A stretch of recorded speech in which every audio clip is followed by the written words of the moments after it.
Merci Marco. Désormais Ariana pour la contradictoire.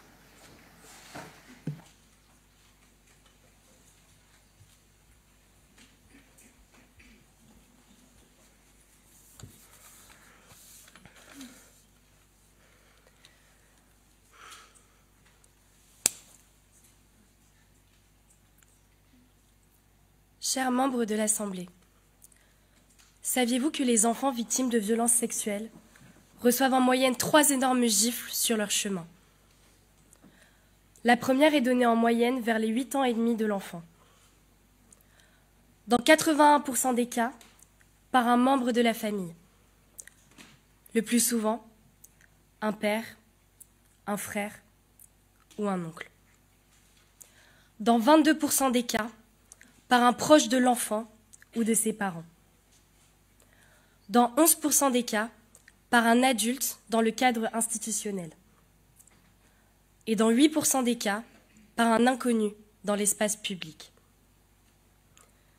Autrement dit, ce sont 160 000 mineurs que l'on viole ou que l'on tente de violer chaque année. Soit, comme l'ont dit mes collègues, mais chose que l'on ne répétera jamais assez, un enfant victime de violences sexuelles toutes les 3 minutes. 160 000 univers où les cauchemars viennent anéantir les rêves.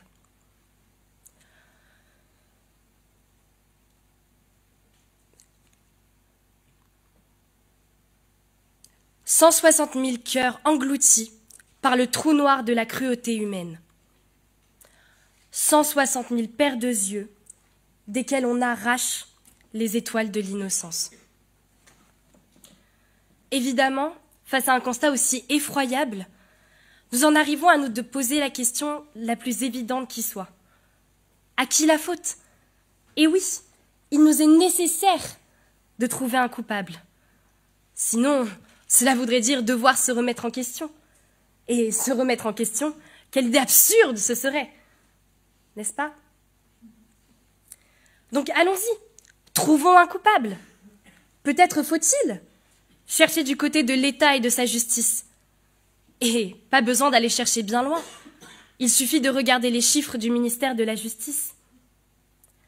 Ces derniers révèlent que sur les 27 730 plaintes concernant des agressions sexuelles et des viols sur mineurs déposées chaque année, seule une plainte sur 6 aboutit à la condamnation de l'agresseur et 1 sur 10 en cas d'inceste.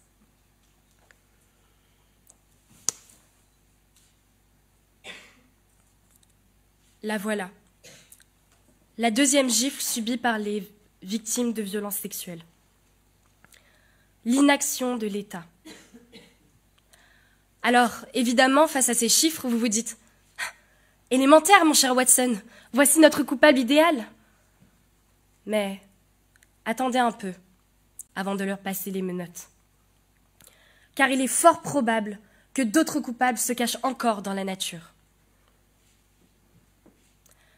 D'après les chiffres de la Commission indépendante sur l'inceste et les violences sexuelles faites sur les enfants, près d'1 enfant sur 2 qui révèle les violences au moment des faits n'est pas mis en sécurité et ne bénéficie pas de soins.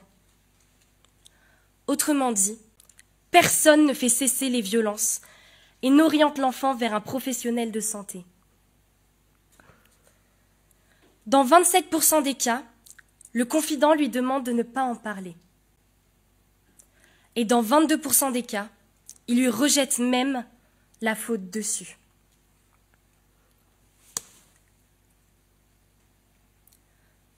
La troisième gifle. Une société complice des violences.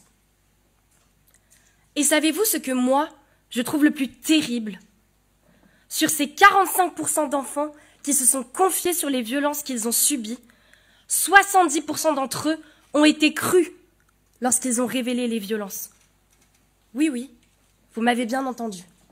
On les a crus, mais on n'a pas agi.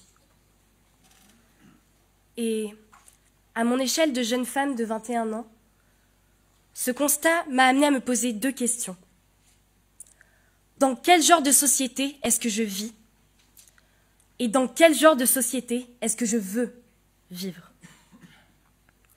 Est-ce que je vis vraiment dans une société qui a tellement peur d'ouvrir les yeux sur les horreurs que subissent ses enfants qu'elle préfère détourner le regard et simplement leur dire avec mépris et froideur « ce n'est pas grave ». Malheureusement, je dois me rendre à l'évidence. Oui, c'est le cas. Mais alors, qui est responsable de toutes ces violences et de leur continuité? Eh bien, au risque de décevoir les fans de suspense parmi vous, voici ma réponse que vous avez dû déjà deviner. Nous sommes tous et toutes coupables. Alors ensemble, répondons à la deuxième question que ce constat m'a amené à me poser. Dans quel genre de société souhaitons-nous vivre? Pendant que vous cherchez votre réponse, je vous partagerai la mienne. Je veux vivre dans une société où chacun veillerait sur les enfants qui l'entourent. Que ce soit son frère, sa sœur, son élève, son ami, ou même cet enfant que l'on croise dans la rue. Je veux vivre dans une société où chacun, au lieu de chercher à qui la faute, réfléchirait à comment il peut aider à son échelle. Je veux vivre dans une société où chacun, au moindre doute de violence, composerait le 119, le numéro d'appel national de l'enfance en danger. Je veux vivre dans une société où chacun serait cette main qui stopperait la gifle avant qu'il ne soit trop tard. Merci.